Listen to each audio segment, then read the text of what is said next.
بسم اللہ الرحمن الرحیم۔ السلام علیکم۔ آج میں 4 سال کے بعد اپنے گھر لوٹا تھا۔ جیسے ہی گھر میں داخل ہوا، نہ سلام نہ دعا، ابا نے آگے بڑھ کر مجھے گلے لگا لیا، گلے میں ہاتھ ڈال کر بولے، پتر شادی مبارک ہو۔ جب سے تیرے آنے کی تاریخ پتہ چلی تھی نا، میں اور تیری ماں تیری دلہن ڈھونڈ رہے تھے، اور ہم نے سوچا تھا کہ جیسے ہی تو حویلی میں قدم رکھے گا تیری شادی شازیہ بیٹی کے ساتھ کر دیں گے۔ ابا تو خوشی سے بتا رہے تھے، مگر میرا تو دل جیسے دھڑکنا بند ہو چکا تھا۔ سوچ بھی نہیں سکتا تھا کہ ابا اتنا بڑا فیصلہ مجھ سے پوچھے بغیر لے لیں گے، اور وہ بھی بنا کسی پیشگی اطلاع کے۔ ابا اپنی خوشی میں بھول گئے تھے کہ میں 21ویں صدی کا پڑھا لکھا نوجوان ہوں۔ میں نے وہ ہار گلے سے اتار پھینکا اور غصے سے پیر پٹکتا ہوا اندر آ گیا۔ حویلی میں بجنے والے ڈھول بند ہو گئے، اور ابا کی خاموشی بھی اس بات کا پتہ دے رہی تھی کہ انہیں میری ناگواری کا پتہ چل چکا ہے۔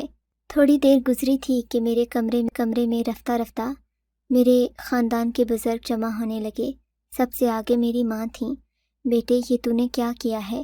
تو جانتا ہے میری اس گھر میں عزت تیرے رویے سے مشروط ہے، تو اگر ایسا کرے گا تو لوگ کیا کہیں گے کہ میں نے تیری یہ تربیت کی ہے؟ اماں نے اپنی بلیک میلنگ شروع کر دی۔ اماں، یہ کوئی طریقہ ہے؟ میں پڑھا لکھا بالغ عاقل نوجوان ہوں، آپ نے مجھ سے پوچھے بنا میری شادی طے کر دی، مجھے بتایا تک نہیں، یہ کہاں کا انصاف ہے؟ میں تقریباً چلا رہا تھا، بیٹے میں کچھ نہیں جانتی، لیکن اگر تو اپنے باپ کی بات نہیں مانے گا تو وہ مجھے یہاں ایک پل نہیں رکنے دے گا۔ اس عمر میں طلاق لے کر میں کہاں جاؤں گی بیٹا؟ میرا کچھ تو خیال کر، اور اگر آج تو نے میری بات نہیں مانی تو میں تجھے کبھی نہیں معاف کروں گی، اپنا دودھ نہیں بخشوں گی تجھے۔ اماں نے یہ کہتے ہوئے چادر میرے پاؤں میں رکھ دی، اور ان کے آنسو میرے جوتوں پر گرنے لگے۔ مجھے شرم آنے لگی کہ میں کیسا بیٹا ہوں، ساری دنیا کو اپنے پاؤں میں ذلیل کر رہا ہوں۔ اماں، ایسا مت کہو، مان لوں گا تمہاری بات، لیکن ایک شرط پر، کہ میں اس حویلی میں ایک دن نہیں رکوں گا۔ اس شادی کے بعد میں یہاں سے چلا جاؤں گا۔ بیٹے، تو نے جو سوچا ہے ویسا ہی ہوگا، ابھی انکار مت کر، نکاح کے لیے مولوی آ گیا ہے، مہمان باہر بیٹھے ہیں، تو نے انکار کر دیا تو ہماری ناک کٹ جائے گی بیٹے، پھر میں کہاں جاؤں گی؟ تیرا باپ تو پریشانی سے مر جائے گا مگر منہ سے کچھ نہیں بولے گا، مان جا بیٹے۔ ماں میرے ماتھے کو چوم رہی تھی۔ میں نے خاموشی سے نکاح کے لیے رضامندی کا اظہار کر دیا۔ ابا تو اب بھی خوش ہو رہے تھے کہ چلو جیسے بھی صحیح، میں نے نکاح کے لیے ہاں تو کر دی۔ تھوڑی دیر کے بعد مولوی صاحب آئے، میرے سائن لے کر چلے گئے۔ میں نکاح کے بندھن میں بندھ چکا تھا، اور اب رسم دنیا نبھانے کو مجھے دلہن کے کمرے میں بھیج دیا گیا۔ رات کے 10 بجے ہوں گے۔ مجھے نہ جلدی سونے کی عادت تھی، نہ ہی مجھے گاؤں کے رسم و رواج کی سمجھ آتی تھی۔ میں نے دیکھا وہ لڑکی سر جھکائے میرے بستر پر بیٹھی میرا انتظار کر رہی تھی۔ اس کی یہ ادائیں دیکھ کر مجھے سخت غصہ آ رہا تھا۔ میرے خیالوں میں نائلہ کا چہرہ اور میری روح میں نائلہ کی آواز بسی ہوئی تھی۔ میں اسے کسی پل بھول بھی نہیں سکتا تھا۔ وہ شہر میں رہتے ہوئے میری روح تک اتر چکی تھی۔ میں اور نائلہ ساتھ پڑھتے تھے اور شادی کرنے کا ارادہ رکھتے تھے، مگر میں کیا جانتا تھا کہ گاؤں کی حویلی میں قدم رکھتے ہی میں ایک رشتے میں بن جاؤں گا۔ خیر، میں نے کسی سے کچھ نہ کہا۔ میں جانتا تھا کہ میں آزاد ہوں، اپنا فیصلہ خود کر سکتا ہوں، اور کسی پر تو میرا روب نہیں چل سکتا تھا۔ یہ لڑکی جس کی وجہ سے میں اس مصیبت میں پھنسا تھا، اسے تو سزا دوں۔ دل میں سوچا، اٹھو یہاں سے، ناٹک کرنے کی ضرورت نہیں، کپڑے بدلو اور وہاں نیچے اپنا بستر بچھا کر سو جاؤ۔ خبردار، جو تم نے کبھی میرے پاس بھٹکنے کی کوشش کی، میں تمہیں اپنی بیوی تسلیم کیا ہے، اور نہ مجھ سے ایسی کوئی امید قائم رکھنا۔ میں کسی اور سے محبت کرتا ہوں اور اسی سے شادی کر کے رہوں گا۔ میری زندگی میں تمہاری کوئی حیثیت نہیں، میں نے سختی سے کہا۔ وہ میری بات پر کسی قسم کے رد عمل کا اظہار کیے بنا اٹھ کر خاموشی سے صوفے پر بیٹھ گئی۔ اس نے اپنا بستر بنایا اور اطمینان سے سو گئی۔ مجھے اس کا سکون سے سونا بھی ناگوار گزر رہا تھا۔ میں چاہتا تھا کہ میں اسے زیادہ سے زیادہ اذیت دوں تاکہ اسے سمجھ آئے کہ میر شاہ زیب سے شادی کرنے کی سزا کیا ہے۔ مگر جب صبح میری آنکھ کھلی تو سارا کمرہ صاف تھا۔ اس کی چوڑیاں، کنگن وغیرہ اس نے سلیقے سے رکھ دیے تھے۔ اپنے کپڑے تبدیل کر کے ایک کالی سی چادر اوڑھے وہ میرے پاس ہی بیٹھی تھی، جبکہ اس نے اپنا بستر بھی سمیٹ کر رکھ دیا تھا۔ کہ کسی آنے والے شخص کو اندازہ نہ ہو جائے کہ ہمارے بیچ کیا چل رہا ہے۔ میں نے اس کی صورت دیکھی تو کافی خوبصورت تھی، مگر ایک لمحے کے لیے اس کے حسن میں کھو کر میں دوبارہ اپنے حواسوں میں لوٹ آیا۔ تم کیا سمجھتی ہو؟ تم اپنی ان اداؤں سے مجھے اپنا بنا لو گی؟ ایسا سوچنا بھی مت۔ میرے دل میں صرف اور صرف نائلہ ہے، میں کبھی اسے بھول نہیں سکتا۔ تم جو مرضی کر لو، اس جیسی نہیں ہو سکتی۔ میں نے اس کے دل پر وار کرتے ہوئے کہا۔ اس کی آنکھوں میں ہلکی سی نمی اتری تو جیسے میرے دل کو سکون ملا۔ میں اٹھ کر فریش ہونے چلا گیا۔ واپس آیا تو وہ بھی تیار ہو چکی تھی۔ بلا شبہ وہ خوبصورت لگ رہی تھی۔ گلابی جوڑے میں اس کا حسن تو آتشا ہو گیا، مگر میں اسے ہر طرح سے نظر انداز کر رہا تھا۔ میں نے اسے ایک نظر دیکھا اور بنا اسے کچھ کہے دروازے سے نکل گیا۔ وہ بھی میرے پیچھے پیچھے ناشتے کی میز پر آ گئی۔ سب ہمیں شادی کی مبارکباد دینے لگے۔ وہ بھی ایک دن کی دلہن کی طرح شرما رہی تھی۔ میں اس کے رویے سے یہ جان گیا تھا کہ وہ سب کو یہ بتانے کی کوشش کر رہی ہے کہ ہم دونوں کے بیچ سب کچھ بہت اچھا ہے، مگر میں کسی کی پرواہ نہ کر رہا تھا، بلکہ میں تو واپس شہر جانے کے بارے میں سوچ رہا تھا۔ نائلہ کا فون رات کو آیا تھا۔ میں نے اسے اپنی شادی کے بارے میں کچھ نہ بتایا۔ وہ پہلے کی طرح بات کر رہی تھی، نہیں جانتی تھی کہ میری زندگی میں کتنی بڑی تبدیلی آ گئی ہے، مگر اب اس سے زیادہ دیر چھپنا ممکن نہیں تھا۔ وہ مجھے بار بار شہر بلا رہی تھی۔ ناشتہ وغیرہ کر کے مہمانوں سے فارغ ہوا تو ولیمے کا فنکشن شروع ہو گیا۔ ولیمے کو اور باقی شادی کی رسومات کو مکمل ہونے میں 2-3 دن لگ گئے تھے۔ 2-3 دن بعد جب ہنگامے ٹھنڈے ہوئے تو میں نے شہر جانے کے لیے اپنا بیگ باندھنا شروع کر دیا۔ اپنی تیاری مکمل کر کے میں ابا جان کو خدا حافظ کہنے آیا تو وہ بڑے اطمینان سے بیٹھے تھے۔ کہاں جا رہے ہو بیٹا؟ انہوں نے گہری نظر میرے بیگ پر ڈالتے ہوئے کہا۔ ابا جان، آپ نے کہا تھا کہ میں اس لڑکی سے شادی کر لوں۔ شادی تو میں نے کر لی ہے، مگر اب میرے یہاں رہنے جواز نہیں بنتا۔ مجھے شہر میں بہت سارے ادھورے کام نپٹانے ہیں۔ اب مجھے جانا ہوگا، ورنہ میرے لیے مشکل ہو جائے گی۔ میرے کلینک میں میرے کافی سارے مریض ہیں جن سے میں نے کمٹمنٹ کی ہوئی ہے، ان کے پاس بھی تو جانا ہے۔ ان کو کوئی اور ڈاکٹر دیکھ لے گا بیٹا، ابا نے اطمینان سے کہا۔ نہیں ابا، میرا کلینک ہے وہاں پر، میں سب کچھ یوں تو نہیں چھوڑ سکتا۔ بیٹا وہاں پر کلینک ہے نا، میں یہاں تمہیں ہسپتال بنا کر دے دوں گا، کوئی ضرورت نہیں شہر جانے کی۔ نہیں ابا، شہر کی بات اور ہے، مجھے وہاں اپنی پریکٹس کرنی ہے۔ تو پھر ٹھیک ہے، تم شازیہ کو بھی اپنے ساتھ لے جاؤ گے، لیکن آج نہیں۔ میں شازیہ بیٹی کو خود تمہارے ٹھکانے پر چھوڑ کر آؤں گا اور دیکھوں گا کہ تمہارا رویہ اس کے ساتھ کیسا ہے۔ ابا نے بات کہی تو میرا دل بجھ گیا۔ میرے فلیٹ پر تو نائلہ بھی تھی۔ اب میں ابا کے سامنے شہر جاتا، نائلہ کو فلیٹ سے نکلنے کا کہتا تو بھی بری بات تھی، اور اپنی اس گاؤں کی بیوی کو لے کر میں وہاں رہنے سے تو رہا۔ ابا کی بات پر میں لاجواب سا ہو گیا۔ اب چاہ کر بھی میں شہر نہیں جا سکتا تھا، مگر اگلے ہی دن ابا کو کوئی کام پڑ گیا۔ وہ کسی کام سے دوسرے شہر چلے گئے۔ مجھے موقع مل گیا۔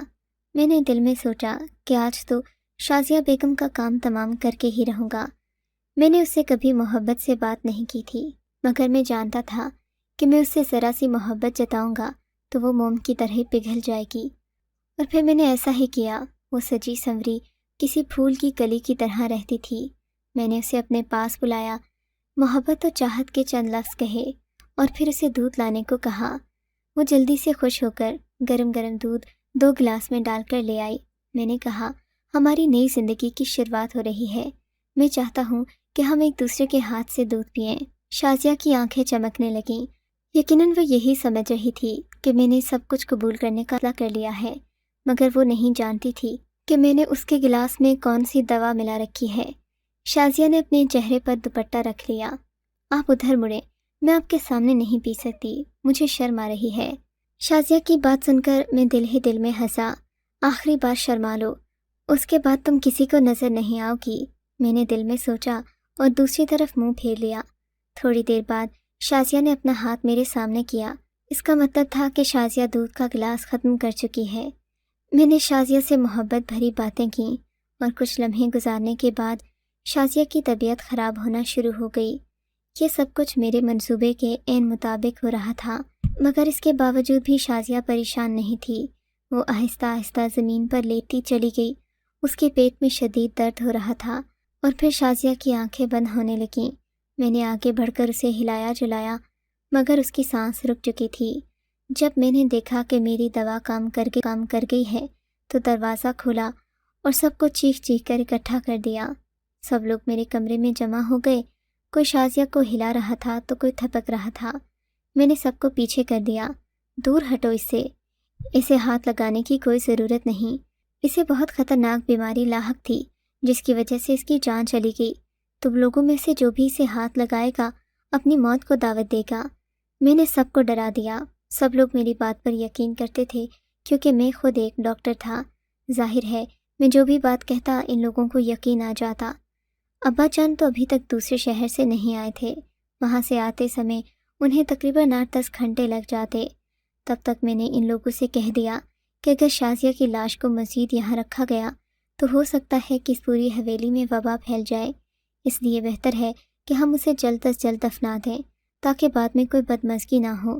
میری بات پر سب نے اتفاق کیا اور شازیہ کو دفنانے کی۔ میرے دل میں کوئی ملال نہیں تھا، میں بس نائلہ کے سپنے دیکھ رہا تھا۔ جانتا تھا کہ شہر میں جاؤں گا تو وہ میرا انتظار کر رہی ہوگی۔ لوگوں کے سامنے میں مظلوم بنا رونے کا ناٹک کر رہا تھا، کبھی اداس ہوتا تو کبھی شازیہ کی چارپائی کے پاس بے بسی سے بیٹھ جاتا۔ عورتیں مجھے دیکھ کر ہمدردی کر رہی تھیں کہ 2 دن کی دلہن اس کے ساتھ نہ رہی اور اس کی زندگی نے وفا نہ کی، مگر میں دل ہی دل میں مطمئن تھا۔ جانتا تھا کہ شازیہ کی موت کے بعد میری زندگی قدرے آسان ہو جائے گی۔ ابا نے اسے تو میرے سر پر مسلط کر دیا تھا، مگر میں نے اپنی چالاکی سے اس سے جان چھڑا ہی لی، اس سے جان چھڑانے میں کامیاب ہو گیا تھا۔ تھوڑی دیر کے بعد شازیہ کا جنازہ اٹھنے کا وقت آ گیا۔ حویلی میں گویا کوہرام مچ گیا۔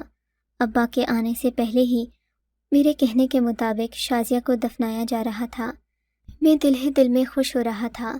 خیر باقی سب مہمانوں سے فارغ ہونے کے بعد میں اپنی اماں کے پاس آ بیٹھا۔ اماں کے رو رو کر آنسو خشک ہو چکے تھے، جبکہ میری بہن تو شازیہ کی پکی سہیلی تھی، وہ اسے یاد کر کر کے رو رہی تھی۔ ان سب میں اگر کوئی خوش تھا تو میں تھا۔ سب مہمانوں سے فارغ ہونے کے بعد میں اپنے کمرے میں آ گیا۔ میں نے اپنے کمرے کو کنڈی لگائی اور سکون کی سانس لی۔ خدایا تیرا شکر، میری اس چڑیل سے جان تو چھوٹی۔ اب میں جا کر نائلہ سے شادی کروں گا، اسے بتاؤں گا کہ میں نے اس کے لیے کتنی بڑی قربانی دی ہے۔ اپنے ہاتھوں سے اپنی بیوی کو دوا دی، اپنے ہاتھوں سے اسے دفن کیا۔ میں شیطانی ہنسی ہنسنے لگا۔ ہنستے ہنستے میری نظر اپنے بیڈ پر گئی تو یہ دیکھ کر میرے پاؤں تلے سے زمین کھسک گئی کہ وہاں کوئی اور نہیں، سفید کپڑوں میں ملبوس شازیہ بیٹھی تھی۔ دل سوچنے لگا کہ کہیں شازیہ کی روح مجھ سے بدلہ لینے تو نہیں آ گئی۔ میں دروازہ کھول کر بھاگنے ہی والا تھا کہ شازیہ نے مجھے آواز دی، بہت خوش ہونا تم۔ بھاگنے ہی والا تھا کہ شازیہ نے مجھے آواز دی، بہت خوش ہونا تم مجھے مار کر۔ فکر نہیں کرو، میں شازیہ ہی ہوں، اس کی روح نہیں۔ شازیہ نے یہ کہہ کر میرے سر پر بم پھوڑ دیا۔ شازیہ تم یہاں، تم زندہ ہو؟ میں نے حیرت سے پوچھا۔ کیوں، افسوس ہو رہا ہے تمہیں کہ میں زندہ ہوں؟ شازیہ نے بے نیازی سے پوچھا۔ نہیں، لیکن تم نے یہ سب کیسے کیا؟ میں نے حیرت سے پوچھا۔ کیسے کیا یہ مت پوچھو، یہ پوچھو کہ کیوں کیا۔ تم نے ہمیشہ مجھے دھتکارا، میرے حلیے کا مذاق اڑایا، تمہیں اپنی تعلیم پر بڑا ذوق تھا نا، مگر تم جانتے ہو تم یہ جس ڈگری پر فخر کر رہے ہو، میں تمہارے ہی کالج کے جونیئر بیچ کی ٹاپر رہی ہوں، مگر میں نے کبھی غرور نہیں کیا۔ میں نے ہمیشہ اللہ تعالیٰ اور اس کے رسول کی تعلیمات پر عمل کر کے اپنی زندگی کو آسان بنانا چاہا، اور تم اپنی محبت کے پیچھے بھاگتے رہے۔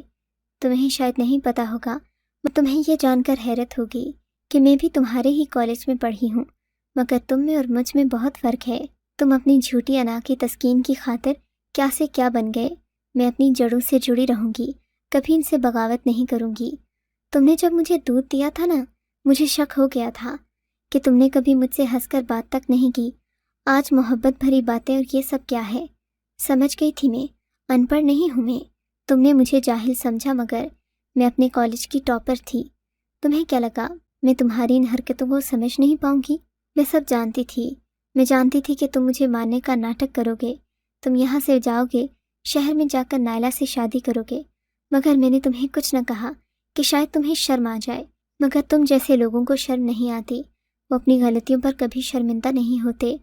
ہاں مگر میں نے اپنا معاملہ اللہ پر چھوڑ دیا ہے۔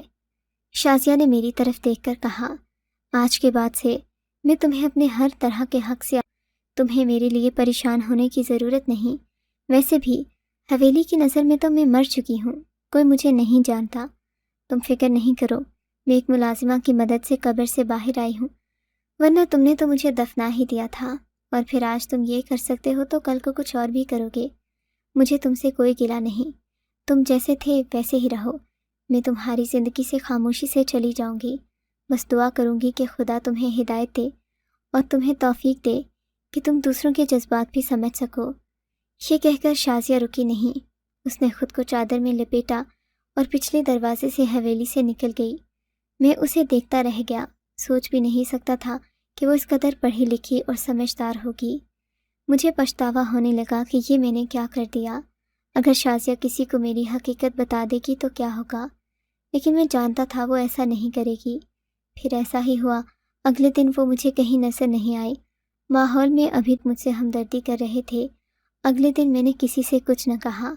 ابا بھی آ گئے تھے، اپنی بھانجی کی موت پر وہ بہت افسردہ تھے، مگر میں جانتا تھا کہ اب وہ مجھے شہر جانے سے نہیں روکیں گے، کیونکہ میرا دل تو پہلے ہی اداس تھا، وہ میری خوشیوں میں رکاوٹ نہ بنتے۔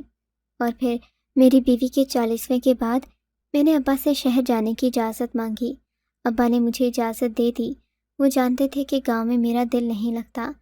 ابا کی اجازت لے کر میں واپس شہر آ گیا۔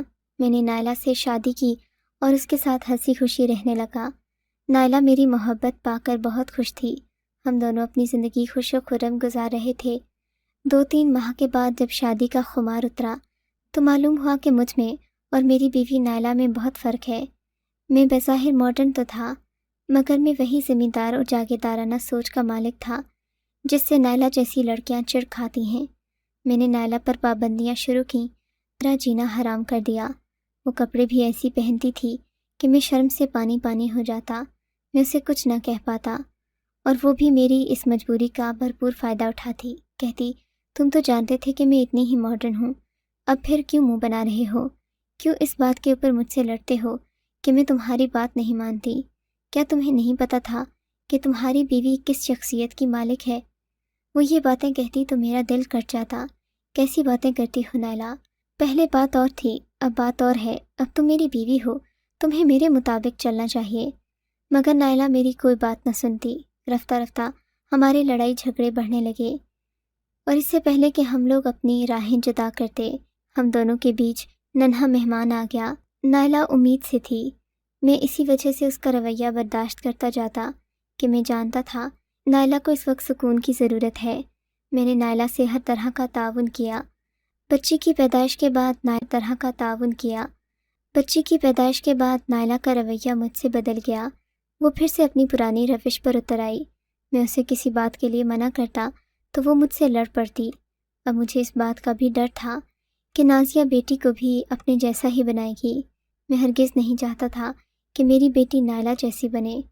اب مجھے اندازہ ہو رہا تھا کہ گاؤں کی عورتیں اور ہمارے رسم و رواج ہم مردوں کے لیے کتنے ضروری ہوتے ہیں۔ نائلہ میری ذرا بھی عزت نہ کرتی۔ پھر ایک دن میری زندگی میں وہ واقعہ ہوا جس نے سب کچھ بدل کر رکھ دیا۔ ہماری اینیورسری کا دن تھا۔ نائلہ نے مجھے بڑے پیار سے کیک بنا کر دیا۔ میں نے کیک کھایا تو طبیعت بوجھل ہو گئی۔ پھر کافی دیر کے بعد جا کر احساس ہوا کہ میں نے کچھ غلط کھا لیا ہے۔ دوڑا تڑا خود ہی ہاسپٹل گیا، مگر کچھ ہوش نہ رہا کیونکہ میں زہریلا کھانا کھا چکا تھا، اور ظاہر ہے یہ کھانا دینے والا کوئی اور نہیں، خود میری اپنی بیوی نائلہ تھی۔ سوچ بھی نہیں سکتا تھا کہ نائلہ اس قدر بے رحم اور شفاق نکلے گی۔ میں بچ تو گیا تھا، مگر اس کے بعد ہمارا رشتہ نہ بچ سکا۔ نائلہ نے میری جائیداد پر قبضہ کرنے کے لیے مجھے ویسے ہی زہر دیا جیسے میں نے کبھی شازیہ کو دیا تھا۔ مجھے شازیہ کی رہ رہ کر یاد آ رہی تھی۔ کافی عرصہ اسے ڈھونڈتا رہا۔ بالآخر شازیہ مجھے نفسیات کے ایک ہاسپٹل میں ملی۔ میں اس سے مل کر بہت رویا، اس سے معافی مانگی، کہا کہ وہ مجھے ایک موقع اور دے دے، مگر شازیہ کہنے لگی کہ اگر تم نے مجھ سے دوبارہ رابطہ کرنے کی کوشش کی تو میں یہاں سے بھی چلی جاؤں گی۔ میں اب بھی جانتا ہوں کہ شازیہ کہاں ہے، وہ میری بیوی ہے، مگر اس پر میرا کوئی حق نہیں رہا۔ میں کس منہ سے کہوں کہ میں نے شازیہ کو اپنے ہی ہاتھوں سے زہر دیا تھا۔